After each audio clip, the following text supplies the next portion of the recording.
So today we are going to be talking, we're going to have our scriptures, Jeremiah 12, 1 through 6, Philippians 3, 14, and Isaiah 40, 31, which was what we just kind of sang.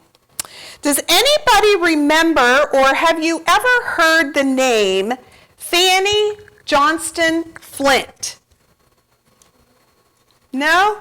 I really hadn't either, but I ran across her story, and it was very interesting.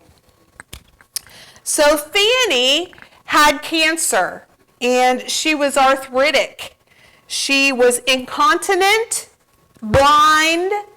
She was orphaned, but she managed enough ability in her hand, in her warped hand, to hold a pen. And with that pen, she wrote many hymns. And one of them might be familiar to you, but here are some words to this hymn. And it says, "He giveth more grace when the burdens grow greater. He sendeth more strength when the labors increase. To added affliction, he added his mercy. To multiplied trials, his multiplied peace. When we have exhausted our store of endurance, when our strength has failed as the day is half done, when we reach the end of our hoarded resources, our Father's full giving has only begun. His love has no limit. His grace has no measure. His power has no boundaries known unto men. For out of his infinite riches in Jesus, he giveth and giveth and giveth again." She wrote over 10 hymns and many poems. What's that? It's in our hymnal. How exciting is that? But you would think that with that list of ailments, that she could be, discouraged? She could be bitter. But instead, she wrote about God's grace and the way that he meets her in her present condition. So today, and in her suffering, so I want to talk a little bit about how life is just hard. It is not easy.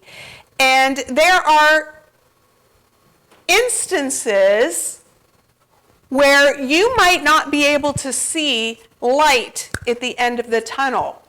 There are circumstances in our lives, sometimes decisions that we've made ourselves, that we might have circumstances that result for a lifetime based on a decision that we made, and it might be a difficult one, difficult to endure.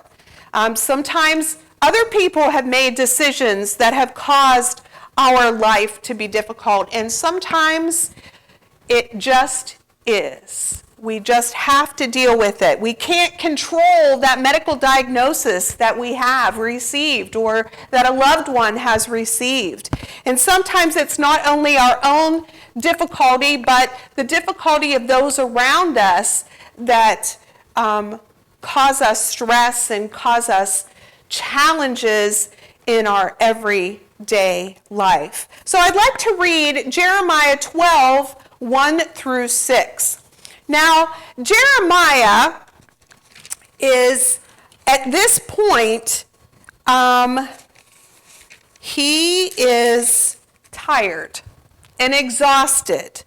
And they've been going through hard experiences as a people, okay?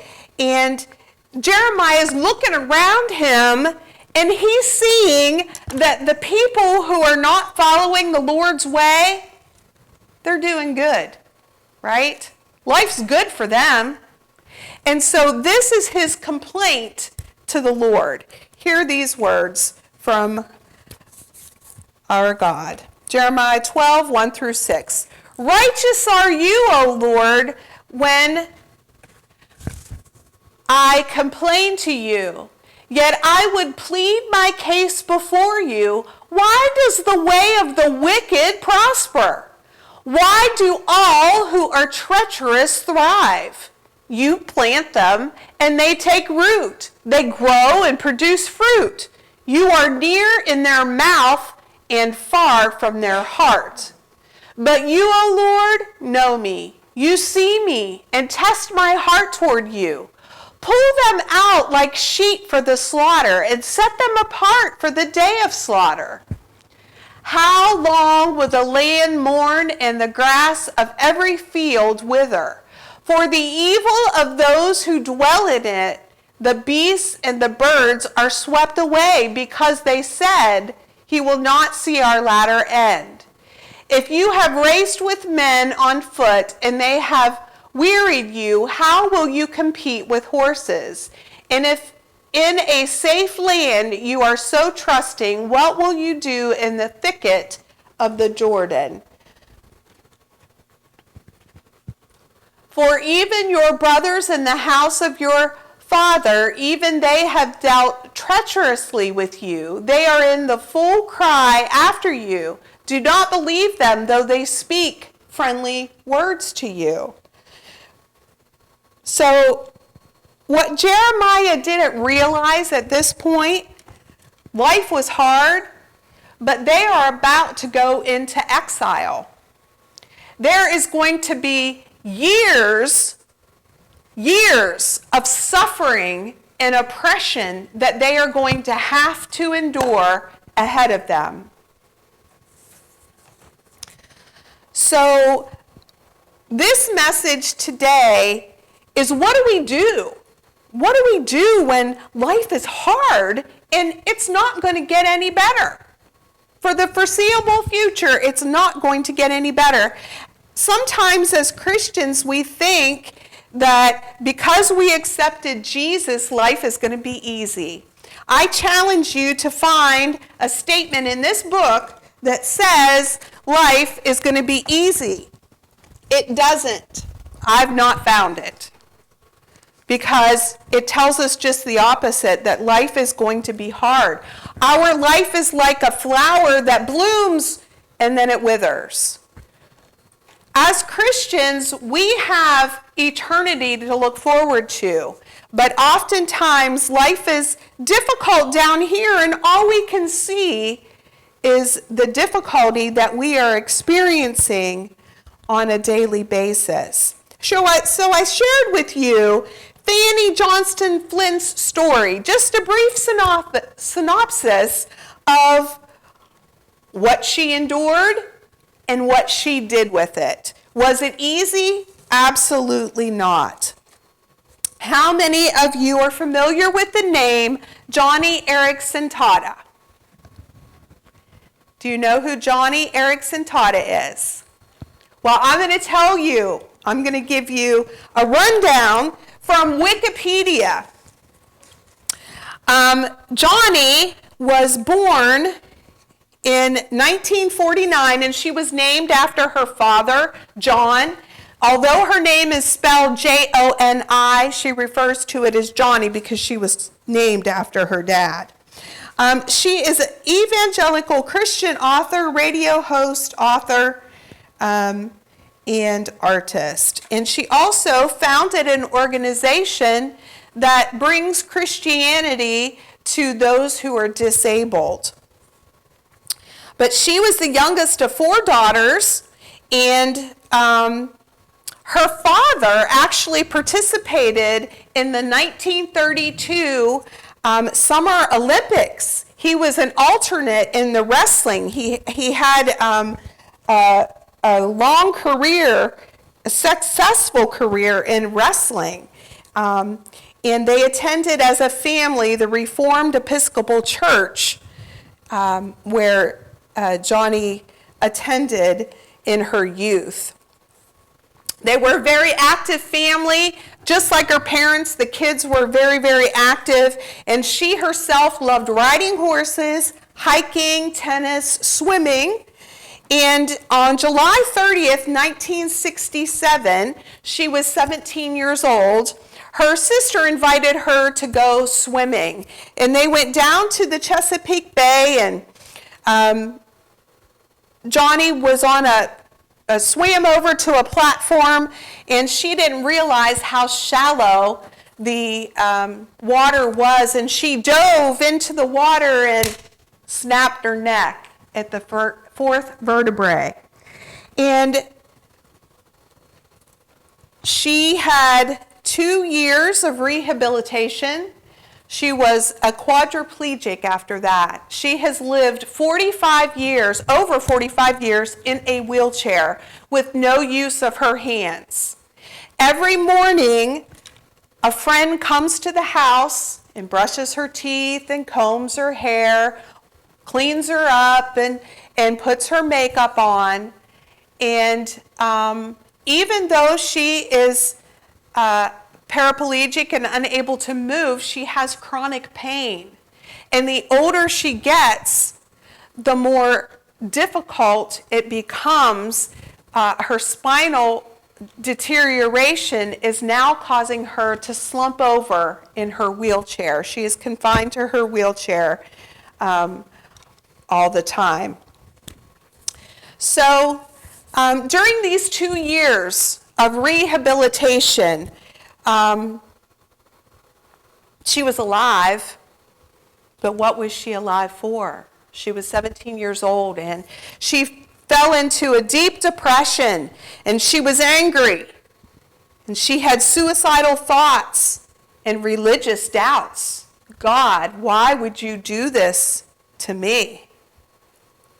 So she was paralyzed from her shoulders down. She does have some movement up here, but not down here.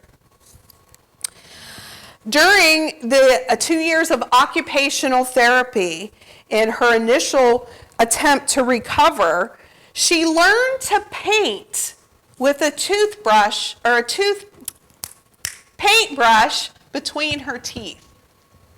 And she got so good at this that she was actually able to sell some of her paintings of her artwork. And she also began recording her thoughts and writing with a pen between her teeth on a piece of paper. Can you imagine how difficult that would be? I have enough problems writing with my hand, right? And yet she learned new tasks. And now she, instead of writing with her teeth with a pen, she has software on her computer that will transcribe what she says. But she has written over 45 books. She's an author. Her one book that was written in 1976 was turned into a movie called Joni. If you've not watched it, I recommend that you do. Either read the book and or watch the movie. But it talks about her struggles and real life. She is never going to get out of that wheelchair. How does she live? How does she exist? How does she deal with the daily struggles? And she has that nonprofit that she developed, that charitable organization to help people with disabilities to understand faith and the Christian life. She has a radio program that she does. She has her books. She recorded an album. Anybody who sings understands that it's really important to have like diaphragm support and get those high notes out. Well, she doesn't have that. It's very limited. Because of her condition, breathing can be a challenge and can be labored at times when she's talking. So even talking in her radio show can be challenging. But there is a clip of a video. If you go to YouTube, there are a lot of videos on her, and her messages are like 5 minutes long. Straight to the point, you get it. You understand, and it's encouraging. But it shows a video when she's singing a song of her husband pressing on her diaphragm to give her the air that she needs to hit these high notes. It's truly amazing. She's also organized a program in the prisons where prisoners who volunteer to refurbish wheelchairs and walkers and different things to assist folks with disabilities, and she sends them to different countries that don't have these types of things. So she has truly done so much, and she even was on the committee. She was appointed by President Reagan and President Bush to the committee that drafted the Americans with Disabilities Act. So she has her name on some legislation. Today, she's a conference speaker. She's been married to her husband, Ken, who is third generation. They came from Japan, and there's 3 generations in his family now that have been born and raised in America. And they've been married for 30 years. Let's see what else. And if all of these challenges weren't enough, in 2010, Joni was diagnosed with stage 3 breast cancer. And she underwent a total mastectomy and endured chemotherapy treatments. Her treatment was successful, and she was declared cancer-free 5 years later in 2015, only to discover 3 years later that a malignant tumor was growing in her chest where the original cancer had started. So she had to have radiation treatments for this nodule that was malignant. And finally, in July 2019, she was declared cancer-free and has been cancer-free since that date. I want to play for you a short video where she talks about her experience in her own words. It's 7 minutes and 40 seconds long, but there's something powerful about her relationship with Jesus Christ, and I want you to hear it from her mouth. Not trade it for any amount of walking. How many of us get up in the morning and say, Jesus, I can't do another day. I just can't do it. We've probably all said it at least one time in our life, and some of us more frequently than others. But the truth is, we are going to suffer. Jesus will never leave us. He will help us get through. Our job is to focus on heavenly things. This is but just a drop in the bucket compared to eternity. Does it make it any easier? No, it doesn't. But we can do all things through Jesus' strength, like Joni said. There is a gentleman who's called Josh Olds, and he has a podcast that's entitled Beyond the Page. And back in May 2022, he interviewed Joni, and I'm going to read you kind of a snippet of their conversation. And Josh says to Joni, you speak very openly about the struggle that it was, and you've kind of gotten to a point where you talk about suffering in God's glory, But in those early days were just really hard for you. How important was it for you, Joni, that people understood the realities of your struggle? And Joni says, well, let me correct something that you just said. It's still hard. In fact, it's still very hard. The older I get, the harder it gets. I deal with chronic pain, and so I look back on that book, Josh, and I'm just so grateful for the insights I shared from the Word of God because they still apply today. I still wake up in the morning, even after so many decades of paralysis, I still wake up saying, Jesus, I need you desperately. I cannot do quadriplegia today. I am so tired of the pain and the challenges. But I can do all things through you, Jesus, if you would just strengthen me. Now that's a principle that everyone can grasp. Not everyone is going to be in a wheelchair. Not everyone is going to be a quadriplegic. But we all have challenges and difficulties and circumstances that we find unbearable. We can all grasp clinging to Jesus and not having any strength of our own left. Handicaps come in all shapes and sizes, she says.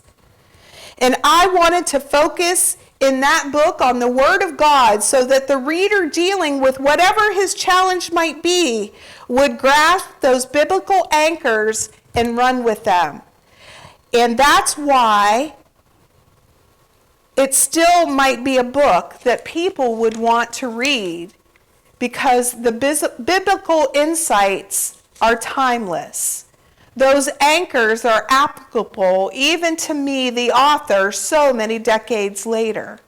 I'm still waking up in the morning needing Christ desperately. And shouldn't we all be in that position?